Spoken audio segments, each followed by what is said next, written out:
71% des Français interrogés par l'Institut Ellab hier n'ont pas trouvé Emmanuel Macron convaincant. Et entre nous, ça n'est pas très étonnant à partir du moment où il se refusait à faire un geste politique pour sortir du conflit des retraites, par exemple en remaniant, par exemple en retirant son projet évidemment, ou par exemple en décidant de dissoudre l'Assemblée nationale, eh bien il ne lui restait que la parole pour justifier ses positions.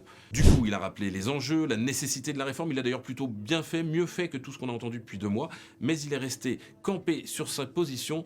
On pourrait résumer ça dans un vieux slogan de Margaret Thatcher, « There is no alternative », autrement dit, on ne peut pas faire autrement. Pas d'alternative. Le chef de l'État s'est livré un autoportrait en forme de père courage. Il ne fait pas cette réforme par plaisir ou pour être élu, puisqu'il ne le peut pas. Il l'a fait par esprit de responsabilité et au nom de l'intérêt général. C'est une façon de sous-entendre que tous ceux qui s'y opposent ne le font que pour défendre des intérêts particuliers, sans se soucier du bien commun.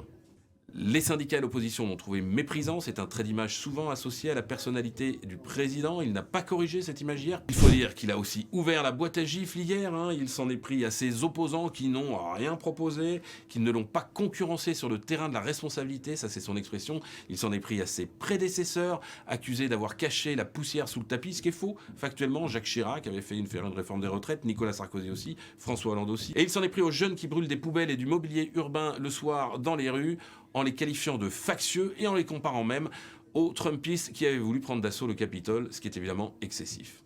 Comment sortir de ce conflit? On n'a pas eu la réponse hier. Il y a eu des gestes pour les syndicats, pour les inviter à s'asseoir autour de la table, mais difficile d'imaginer qu'ils le feront avec plaisir et rapidement. Il y a eu une injonction donnée à Elisabeth Borne, élargir sa majorité à tous les hommes et toutes les femmes de bonne volonté. La belle affaire. Il y a eu un indice sur la suite. On fera moins de lois. Tout ne passe pas par la loi, a dit le président. Ben oui, c'est simple. Quand on ne peut pas les faire voter à l'Assemblée, on en fait moins. C'est quand même une curieuse conception du renouveau démocratique.